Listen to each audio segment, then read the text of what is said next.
সর্বশক্তিমান দাবি করা আমেরিকার ওপরেও যে হামলা চালানো যায়, আমেরিকার দম্ভকেও যে চূর্ণ করা যায়, সদ্য তার প্রমাণ দিয়েছে ইরান।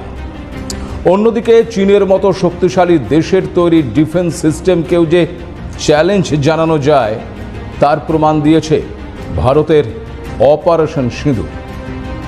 বিশ্বের যুদ্ধের আঙিনায় পরপর ঘটে যাওয়া এই ঘটনাগুলো প্রমাণ দিচ্ছে যে সামরিক শক্তির বড়াই করা দেশগুলোর থেকে কম যায় না তাদের শত্রুপক্ষ। আর এই ঘটনাগুলো এখন ভয় ধরিয়েছে ভারতের আরেক প্রতিবেশী দেশ বাংলাদেশকে। একদিকে যেমন শক্তিধর দেশগুলোর সামরিক শক্তি প্রশ্নের মুখে, তখন অন্যদিকে ভারত এবং ইরানের মতো দেশের অন্য শত্রুদের মনে তৈরি হয়েছে আতঙ্ক, যার জেরে বাংলাদেশের মতো দেশও এখন ভাবছে তাদের সামরিক শক্তি বৃদ্ধির কথা।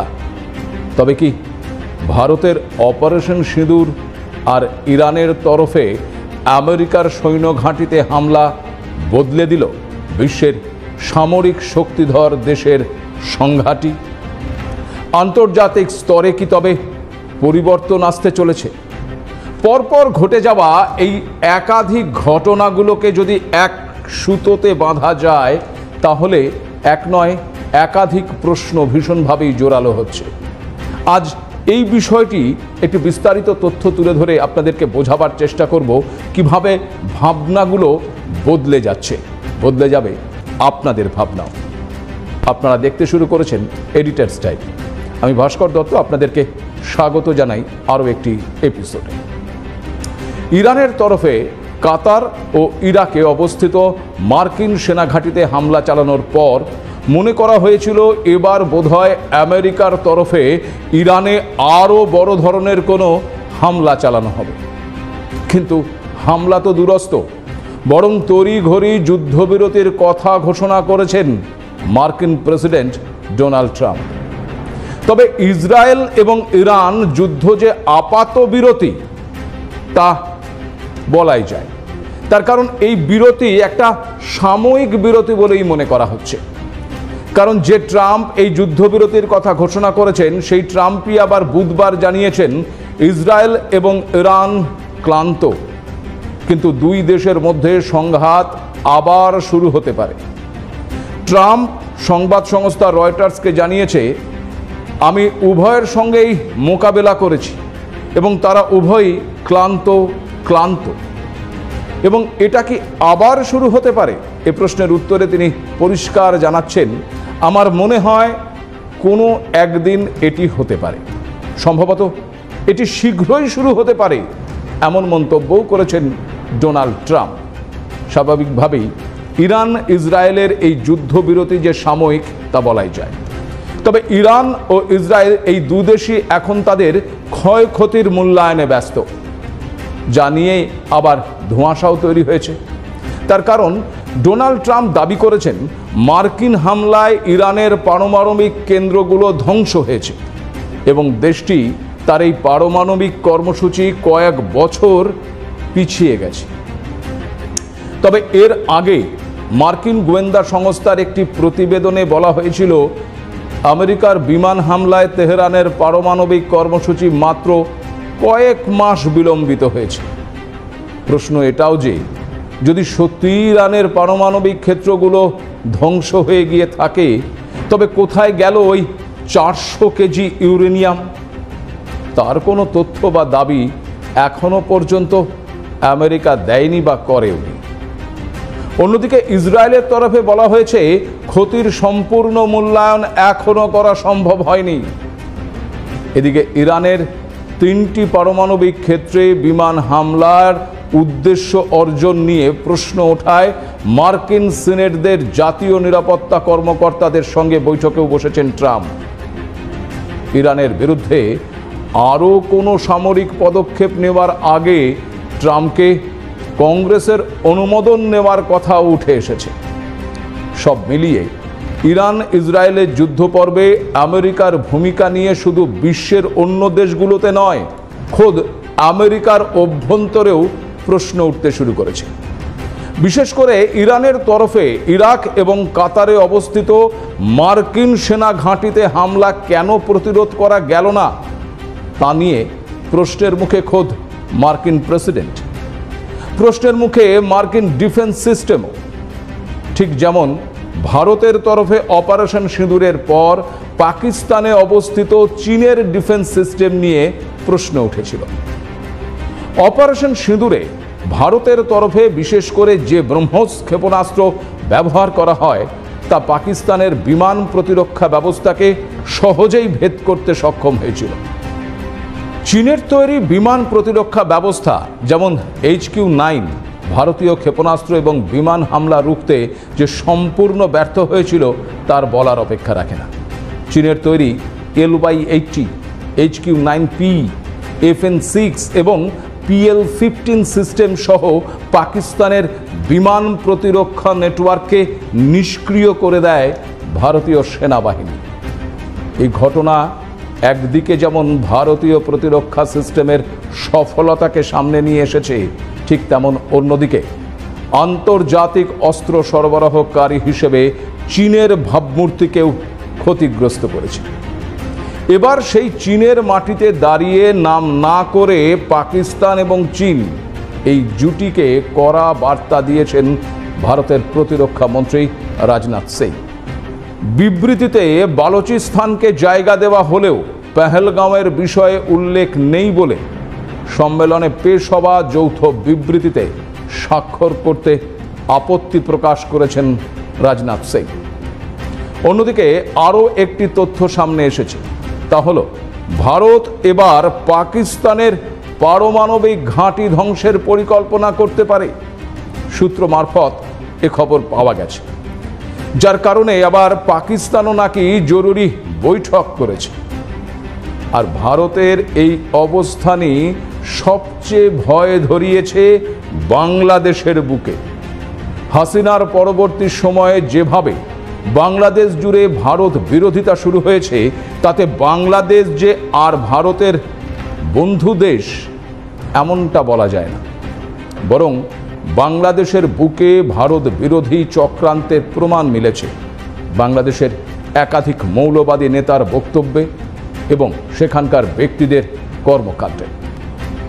শেখ হাসিনাকে উৎখাতের পর বাংলাদেশে যেভাবে মৌলবাদী শক্তি মাথাচাড়া দিয়েছে তা ভারতের কাছেও মাথা ব্যথার কারণ হয়ে দাঁড়িয়েছে।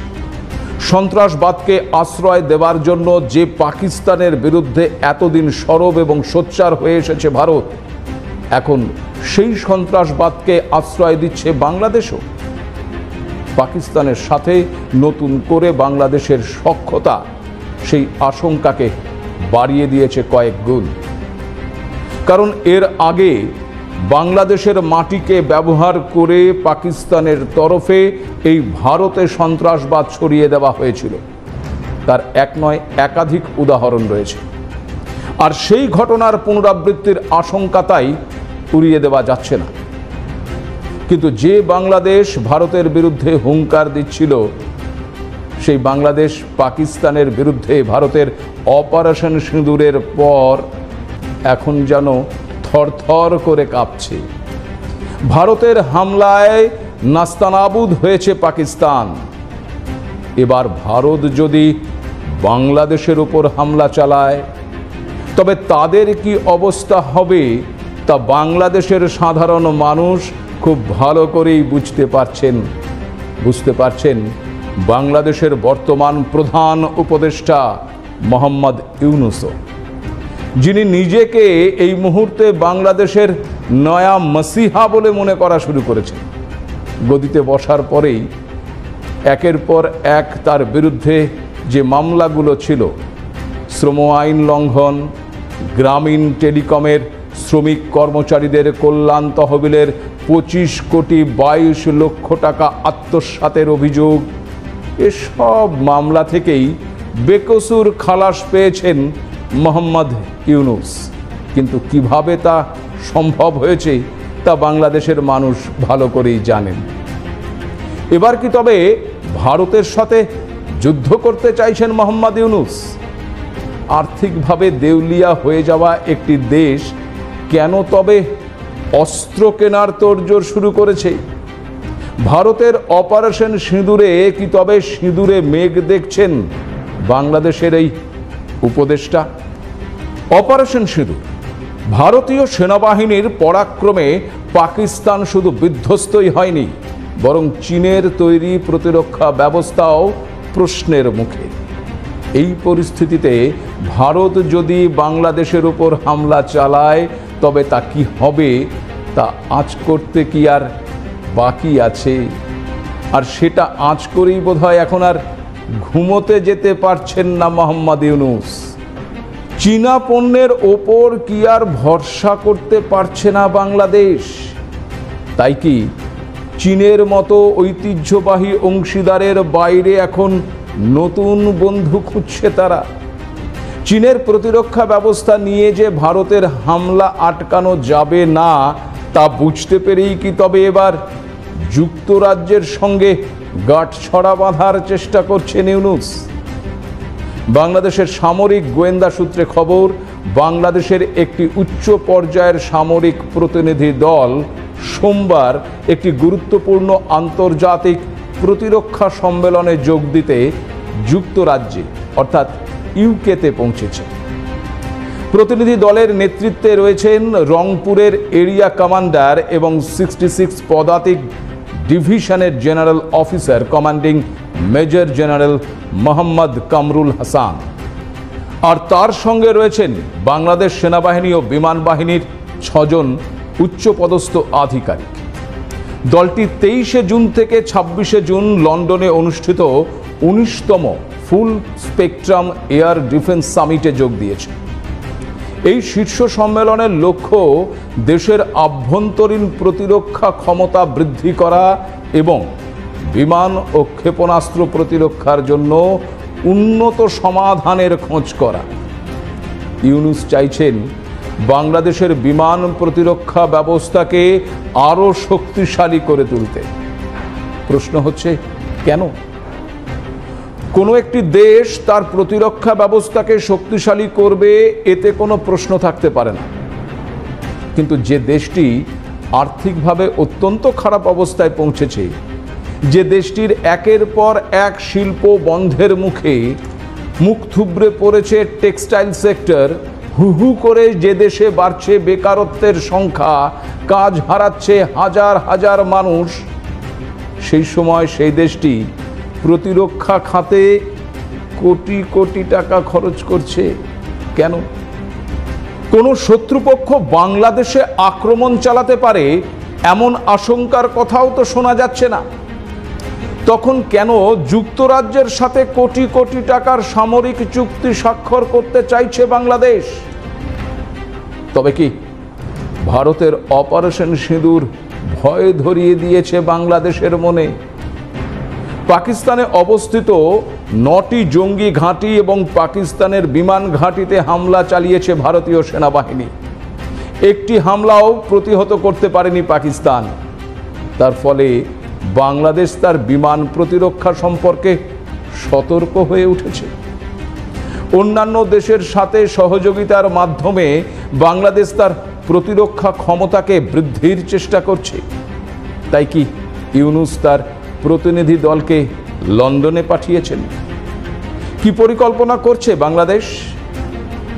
তথ্য বলছে বাংলাদেশ সেনাবাহিনী এখন আর একটি দেশের উপর নির্ভর করতে চাইছে না, বরং যুক্তরাজ্যের মতো পশ্চিমা দেশগুলির সঙ্গে সামরিক সহযোগিতা বৃদ্ধি করতে চাইছে, যাতে তাদের প্রযুক্তিগত উন্নতি এবং অস্ত্র সংগ্রহে সুবিধে হয়। এক্ষেত্রে বিমান প্রতিরক্ষার জন্য যুক্তরাজ্যের স্কাইসাবের সিস্টেম পেতে চাইছে বাংলাদেশ।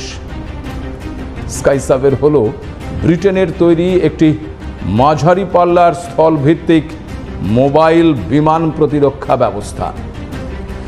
স্কাইসাবের সিস্টেমের দাম প্রায় $900 মিলিয়ন, যা প্রায় 7,700 কোটি টাকার কাছাকাছি।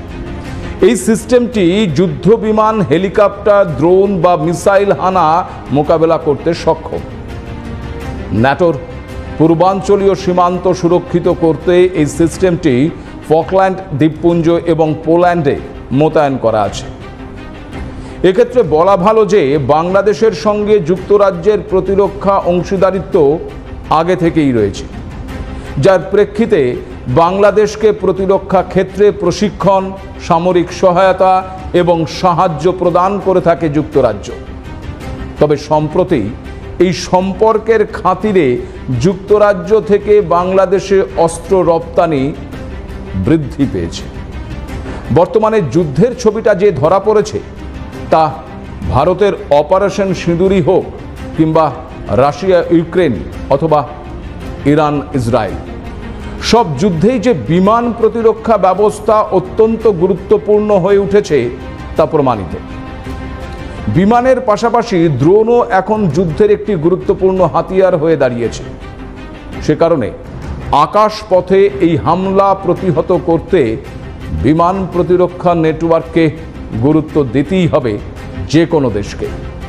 বাংলাদেশও এখন সেই পথেই হাঁটতে চাইছে। লন্ডনের এই ডিফেন্স সামিটে বাংলাদেশের যোগ দেওয়ার বিষয়টির ওপর নজর রাখছে ভারতও। ইতিমধ্যেই বাংলাদেশ বিমান বাহিনী গত 18 জুন বগুড়ায় তাদের দ্বিতীয় GM-403M দূরপাল্লার বিমান নজরদারি রাডার চালু করেছে। ফ্রান্সের থ্যালেস রেথিয়ান সিস্টেমস দ্বারা তৈরি এই GM-400M গ্রাউন্ড মাস্টার 400 সিরিজের অংশ, যা একটি সম্পূর্ণ ডিজিটাল 3D রাডার সিস্টেম। মূলত নিচুতে ওরা বিমান থেকে শুরু করে ড্রোন হামলার হুমকি শনাক্ত করার ক্ষমতা রাখে এটি। 2 মাস আগেই ঢাকার মিরপুরে তাদের 71 স্কোয়াড্রনের সঙ্গে এই ধরনের রাডার প্রথম স্থাপন করে বাংলাদেশ। ভারত ও বাংলাদেশের মধ্যে একটা সৌহার্দ্যপূর্ণ সম্পর্ক থাকলেও হাসিনা পরবর্তী ঢাকার অবস্থান এবং সামরিক ক্ষেত্রে গতিবিধি বৃদ্ধি অত্যন্ত উল্লেখযোগ্য। অপারেশন সিঁদুরের পর বাংলাদেশ ভারতের বিরুদ্ধে কোনো রকম পদক্ষেপ গ্রহণ করার আগে 100 বার যে ভাববে সে বিষয়ে কোনো সন্দেহ নেই। সে কারণে বাংলাদেশকে কোনো হুমকি বলে মনে করছে না ভারত। তবে যেভাবে বাংলাদেশের অভ্যন্তরে ভারত বিদ্বেষ, মৌলবাদীদের বারবারন্ত এবং পাকিস্তানের সঙ্গে সখ্যতা বৃদ্ধি পাচ্ছে, সে কারণে বাংলাদেশের প্রতিটি পদক্ষেপের উপর নজর রাখছে ভারত। প্রতিরক্ষা খাতে উন্নয়ন যদি ভারতের বিরুদ্ধাচরণের কারণ হয়, তবে তার যে ফল বাংলাদেশকে ভুগতে হবে তা বলাই বাহুল্য। কারণ এ ভারত আর মুখে হুঁশিয়ারি দেয় না, প্রয়োজনে ঘরে ঢুকে যে হামলা করতে পারে তার প্রমাণ বাংলাদেশ চোখের সামনেই দেখেছে। তাই বাংলাদেশের জন্য একটি কথাই বলার আছে, আর তা হলো ভাবিয়া করিও কাজ। কারণ করিয়া ভাবতে গেলে আবার ভাবার সময় পাবে না তারা। আজ এ পর্যন্তই। নমস্কার।